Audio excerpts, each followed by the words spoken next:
guys, welcome to episode 33 of the Motor Marvel Car Talk. So today we have ourselves a very special guest. We have Jeff. So Jeff is our winner from our recent Cars and Coffee event. He won Best Car and Show because he had an astonishing Land Rover.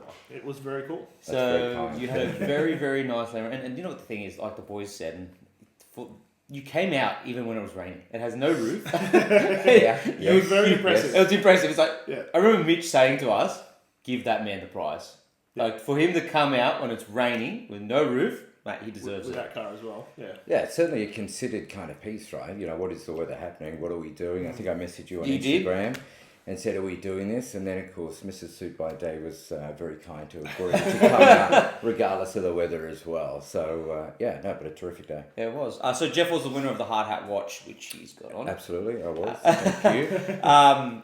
But there's a bit more about Jeff. So Jeff, talk to us about your business that you got, SuitByDay. Then we'll go over to the cars that you own and like what you've done to your Land Rover. Yeah, look, it's so relatively new, SuitByDay, as a channel. I think the name hopefully speaks for itself. You do suits? I do suits, made to measure for you boys, of course. So we'll talk about that after. Yeah. Inner leg measuring and all. The idea behind it, to be fair, was I'm in retail. I look after a retail brand as my job. Wow. And so I'm in a general manager position. So I do wear a suit by day, all day, every day.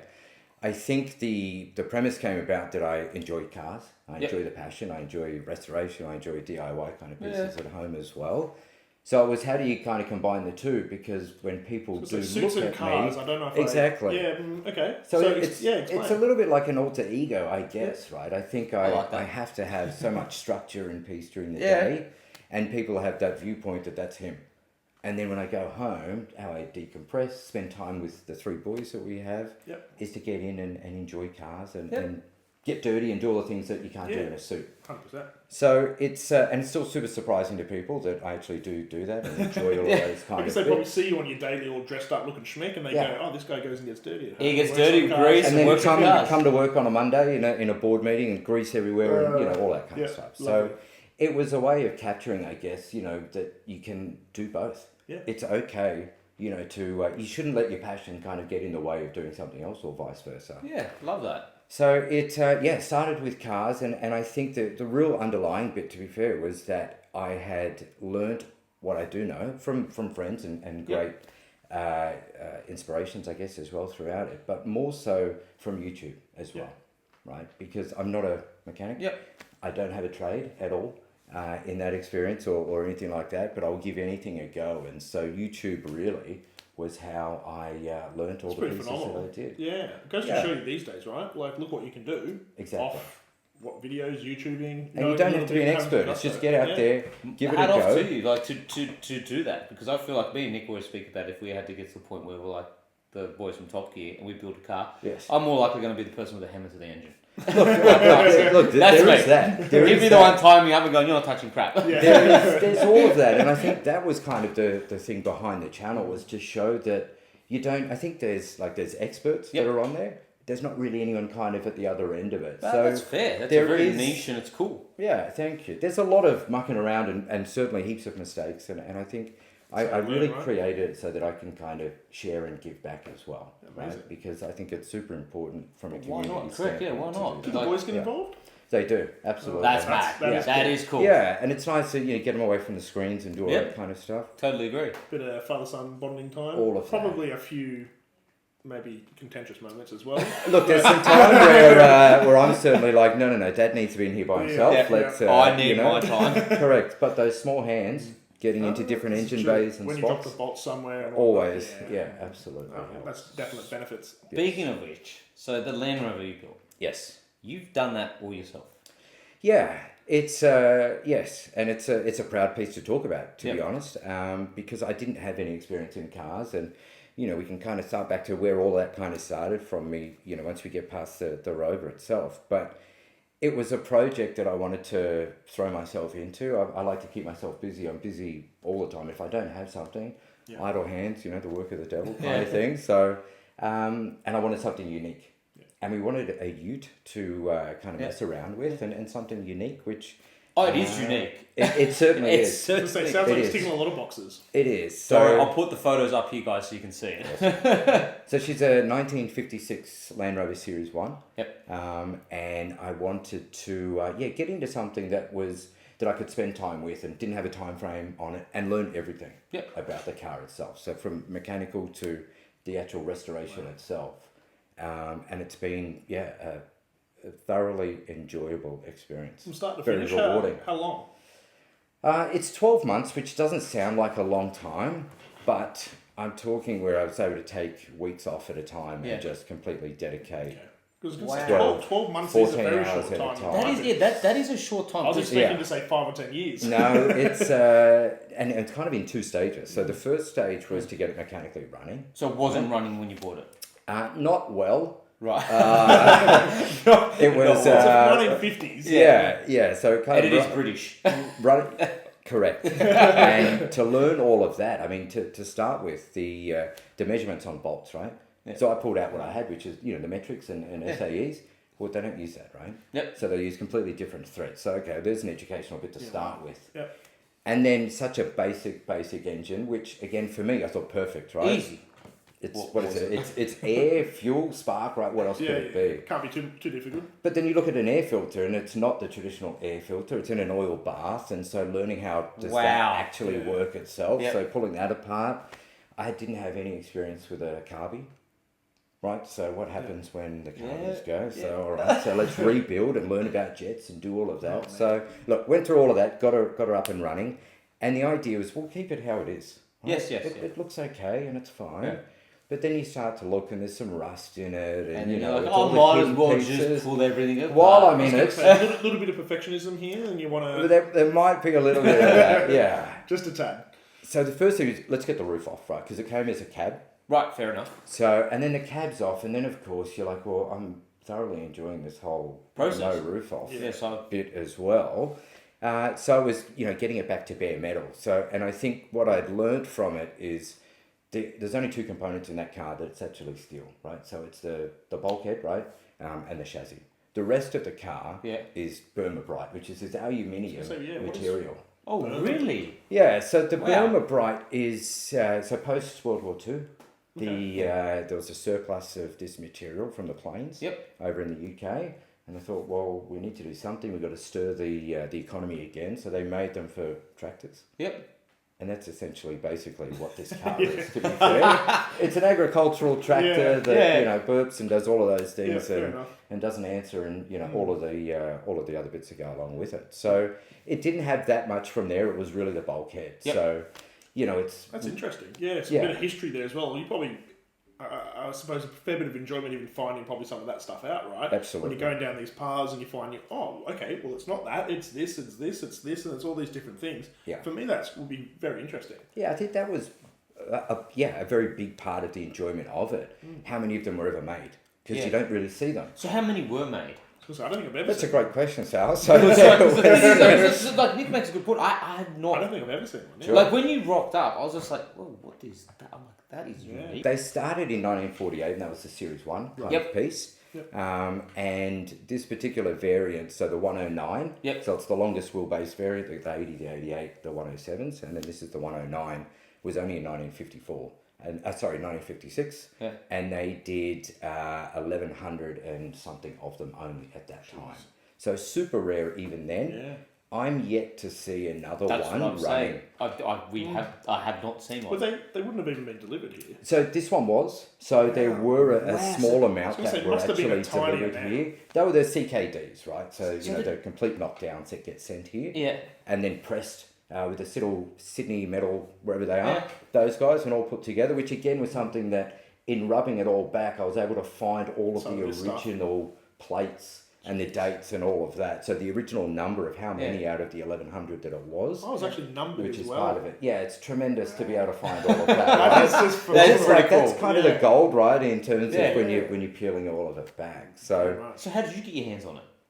yeah, so it was. I've been another story? searching for some time. Yeah. Right, I knew that I wanted that variant around that kind of lineage because they were the most unique ones. Lots of Series 2s and Series 3s, right? They're great, but the Series 1 was what I was after.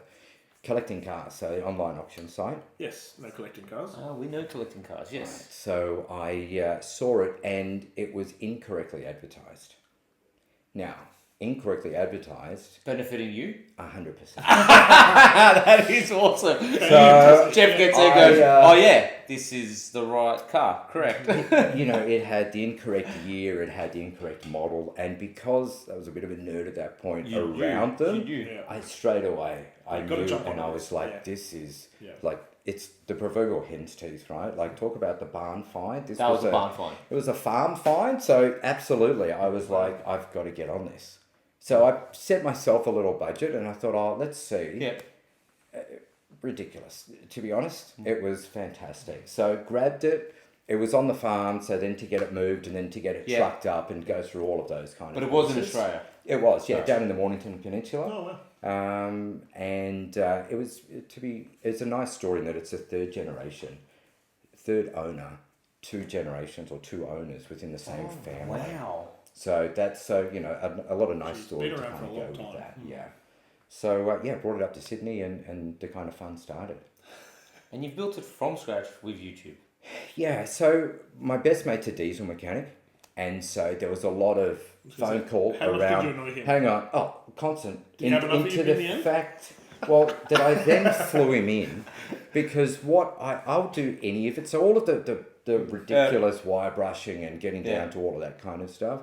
The welding is something that I'm yet to kind of jump into. Okay. I don't think I have the patience for that either. No, and I think that's one bit that you could definitely tell if it's not done right as well. Yeah. And this was part of right along on the bulkhead. So you'd want it done right. Yeah. So he came over and we that's where we spent a week. Wow. And with him, I think that week of what we got done was probably 2 months, to be fair. Of what I could have done on my own because we were 14-hour days. I watered him with beer, so Absolutely. he was. That's some commitment from you guys. That's a big commitment to take like time off work, time off family, and just commit to and a to car. get it done. Wow. So that was that bit, and then he flew back home, and then I continued on with all of those pieces, the windscreen, and even down to the washer wiper motors, right? These individual components, you're pulling them apart, and there's 3 gears in there. It's like a watch, and being able to keep it as original as possible was really important to me as well. I was going to say, did you have to source much for it? As far as parts, and how was that? It's very tricky. So, and I think again the reason for the YouTube videos is because I couldn't find much because it's so old. Yeah, well, that's it. So right? You get to that age of car, and what it is, it's like it's rare, it's old. Yes. Where am I going to find anything? Yeah, and it's from the UK, so parts are expensive, right, to get them in. And the engine's all original. So it's matching engine, matching chassis. Wow. So there was never a adds temptation to put like a...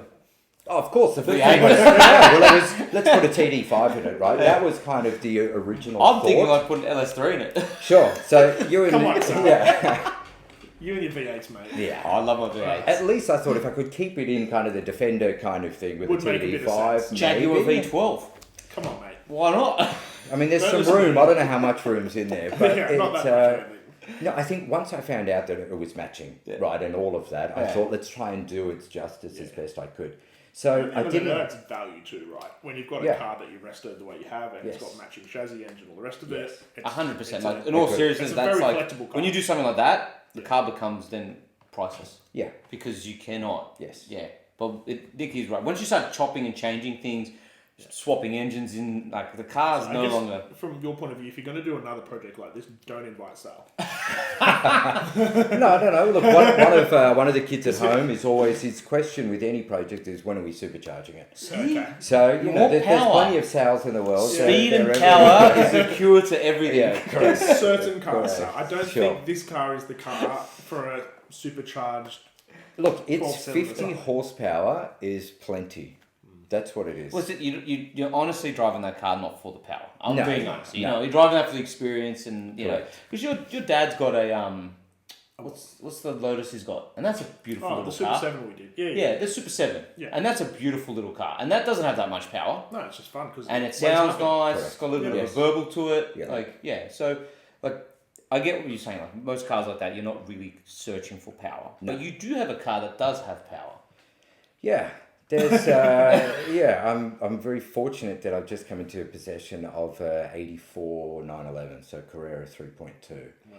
Yeah, That's that's what a colour? nice car. It's ruby red, so Yeah. which is this burgundy, Yeah, which kind of this little freckles. That It's kind of awesome. goes I like through it. Really like the ruby red. And it's a Targa, isn't it? It is a Targa. Yes, that's we like the Targa. That's schmick. That's schmick. Yeah, it's. I think we all grew up with. If you think about a sports car, that iconic silhouette of the 911, that G 100%. body. Yep. So it was always kind of on the list. At the heart of where you wanted something. Of course, Yeah. eventually, and again, to our friends at Collecting Cars, You got it from him. I was on the hunt for some time, and there's Concourse, of course, which is ridiculously Concourse priced dealers. in terms of pricing, right, and the variations of what they Yeah. are. This is in good condition. Yep. But there's a project that will Oh, come so you're along. gonna wow. There's some work that needs to be done as well. It's the rest of the world version, so it's the 230 horsepower, so it's the most powerful that it was at that time. Yep. It's the last of the air-cooled of that shape as well. So there's a really nice of the 911. So there's a really nice kind of bit to that. Definitely. Again, I find them super unique, as well in terms of how many of them are running around. And it's paired with the 915 gearbox. So Did you like the idea that it needed a little bit of work? I think financially, yes. Right? I think that Financially, certainly yes. helped. But also after doing the Yes. obviously landing, did Yeah. you feel that okay? Well, I wouldn't mind I taking think it this on. gave you but the I felt- confidence, yeah, exactly, right, to be able to, well, why not? And I think what people get scared of is that it's got a Porsche badge on it. I don't want to do, but it's still a car. It's still an engine. car. It's still got a body that you can bend and shape and cut and do all of those Yeah. bits to.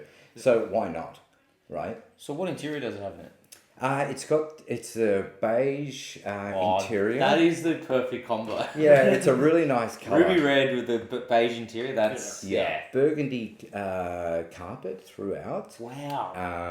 And it's completely stock as it was. But yeah, So there's proper some bits- period correct in terms of Oh, its colour and everything. No modifications whatsoever. Unmolested, right, to what it is. So Which is hard to find these days. That is hard Yeah. to find. It's finding the thing is right now if you're trying to collect a car or just trying to get a car to hold on to make money later down the track, it's hard to find a car that has not been molested. correct. It's very, very difficult because many performance cars have been, unfortunately. Yes. So I'm always on the hunt for an E46 M3 in manual. Yeah. Unmolested. You can't. Like they Keep searching. most of them are, unfortunately, and the ones that aren't, people want ridiculous money for. Sure. Yeah. Well, it's because you can't find them. Yeah, but they're a beautiful car. Like I'd love to have one of those in my garage. Yeah. An E46 M3 in manual. Oh. Just patience. Yeah. It'll happen. It'll happen. You'll find them, and, Keep and your I eye think out. yeah, exactly. And that's kind of where my car journey really started, to be honest, was with the 300ZX. So I've got a Oh, cool. 1990 Yeah, 300ZX So you've got a lot NA. of old cars. I like this. You've got a lot Yeah. of like classic, like That was kind of a car growing up in our day. yeah. Yes. Yeah. Most people when they get cars, they get like modern cars. Like, most people have had on the podcast of like modern sports cars, modern supercars. Yeah. You've got everything. Well, you've there's a got bit of is classic. nostalgia to it, and I think I was, so my dad ran an accounting business and I was 8, so it's 1990, I'm 8, Yeah. and Dad, I remember him saying, one of his clients has just bought this car, he's driving it over. Yeah. So we walk outside and he comes up the driveway, and remembering again, it's 1990. Yeah, it's 1990. Yes. So we got Targa, there's that Yeah, again. yeah. This guy's got the roof off, and he comes blaring up the street in this car that just defies everything that you've ever seen. Yeah. Because it looks like the Diablo from the front, They were Yes, wicked they do, cars. they do. Yeah, right? 100%. Roof off, power steering, Yeah. 4-wheel steer, Yeah. electric windows, and I'm like, what is happening here? Like, this is unheard of. Yeah. Yeah. And that's where it kind of took hold. I right. was in love with that car from that moment. Yeah. And, the unique car magazines and all of that, that was kind of the next What 5, about the auto 6, 7 salons? years. All of those. did all Auto Yes. salons were Yes. So the car is they're known to be complicated to work on. Yeah. Have you worked on it? Yes. Not to the level of the other cars, but I have. Yeah. And it is given me the most grief, without question, Yeah. for sure. There's no room in the engine bay. So it's right. Yeah, so it is right. Yeah. I was trying to defend it, but there's no way around it. I just know that car so well, and it's renowned to be the most complicated car that they just make. Like you said, there's no room in the engine bay. They just shove everything in there. And this is the naturally aspirated version, so it's the Australian delivered 2+2. Yeah. So I don't have to worry about intercoolers and the turbos in there. So even the easier version as well. Right, but there is no room. So we've done the EGR delete and removed all the 400 different coolant lines for no additional reason in there. Yeah. So we've done that. She looked schmick. I did admit this. We did put scissor doors on it. That is so auto salon. So auto salon. I've had it for 20 years. Yeah. And that was kind of the thing right after the hunt and doing all of that. Yeah. So put the scissor doors on it. And again, we did that in the garage. So wow. So everything's been done. Yes. I love that. Yeah. You've probably got quite the tooled up or skilled up quite highly now, by sounds, with the amount of car work you've done on. Sure. Yeah. Yeah. Hopefully. Look, I think so. I think it's as long as it doesn't have to be your daily. That's kind of the thing with me, because it's like, if it doesn't get fixed now, there's no urgency. Yeah, if we break something, then that's okay. No, if it's running a bit rough, then we can just let it go. So you've got the 300. Yes. You've got the Porsche. Yes. You've got Land Rover. Yes. What else do you have? The daily is a SQ5. So it's a good daily car. You've got a cool daily car. All the cars. Well, I like something reliable. I can get in, push a button, and everything's going to work. I think something that will take the kids around reliably. Absolutely. Yeah. And fast. It's beautiful. Remember, speed, important. Yes, we all know that, thank you. That's why when I bought a family car, I had to buy a fast station wagon. I remember buying this. Yes. I remember buying, I was like, Nick, I'm going to buy a family car. And he's like, just buy something practical. I go, no, it has to be fast and it has to be fun. And then I'm buying a Skoda RS. Yeah. Right, wagon. Yes. Which is technically a Mark 7 Golf GTI. Yeah, in disguise. In a wagon. Yeah, so it's awesome. And I love it. Yeah. So I'm for buying like fast cars for the family. You got to have a bit of chic You've got to have a bit of speed. kind of thing. You got to have something that's disguised as a family car, but absolutely stupid. Yeah, you drop the kids off, right, and then you slap it into the different mode, and away you go. And away you go from there. Yeah, exactly. I was going to say, any track stuff? Do you do anything on the track? I haven't. No, and I'm probably scared, to be fair. Oh. Yeah, I think. Tentative. How's that? Is that a more manly kind of term to talk to? Yeah, I think because of the 300 at that time, I had a Rex as a daily, and that was probably the one that I should have at that point, from a control standpoint, and it was offered style as most of them were at that time. Yeah, we remember. Nick's had an Evo. He had an Evo Tommy Mackinnon. Yeah, I've had Evos. I had an Evo 6. And all the rest of it. So, So I had an Evo 6. We've all had like those cars. And I took mine to the skid pan and all that. And I need to. They're the best cars to take to a skid pan because they're the easiest. Sure. You just can just hold it and you just... Well, I think when I got into the 300, I had a moment one afternoon that I think proved to me that I shouldn't be on the track at that point. Because they're super light in the back end. Yeah. Completely super light. And it doesn't have a heap of power. Like, there's been a few little bits that we've done to, there's some extractors and all that, but it's not still... No. It's not a power wagon at all. But just tromped it coming around a corner and a little bit of wet, and before you know it, I'm looking at things the wrong way to where I should be. Yeah. Pull over and you've got and I thought, all right, you just baby at home, and then count your lucky stars. So a little bit of poo, and then there was should we say some puckering, to say the least? Okay. Yes, there was. Some puckering. Yeah, absolutely. But yeah, that's so. SuitByDay, got cool cars, and it's got everything. Yeah, everything going on with the. I love the SuitByDay. Yeah, I appreciate it. Thank you. So, how many episodes have come out recently, so everyone can know what's the plan going forward? And we're super new. And when I say we, the royal we, sitting right here, we as a channel. So I am very new with it. We're a matter of weeks. I've been talking about it, and I had full support from the family.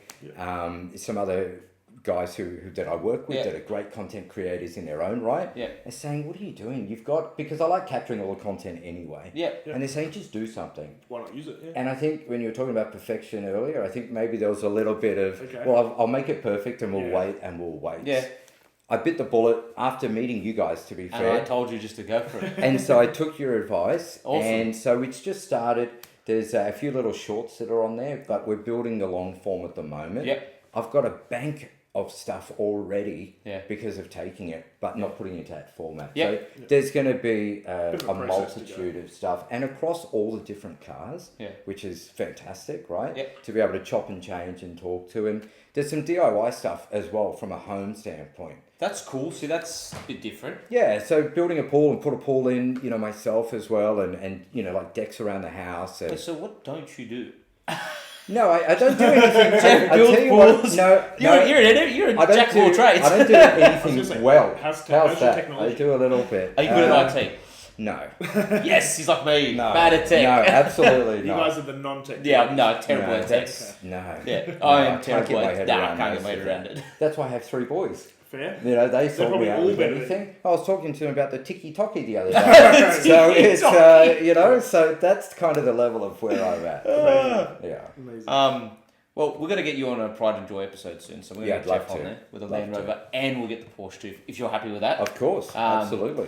But other than that, thank you so much for coming on. No, I appreciate it. Thank you guys. Really enjoyed it. Guys, if you want to check out Jeff's channel, it'll just be below. So go check out the Instagram, everything we do down there. And again, thank you so much. No, pleasure. Thank you. Appreciate it. Thanks very much. Thanks so much. Thanks, guys. Other than that, guys, like and subscribe, and we'll catch you on another episode of the Murder Marvel podcast.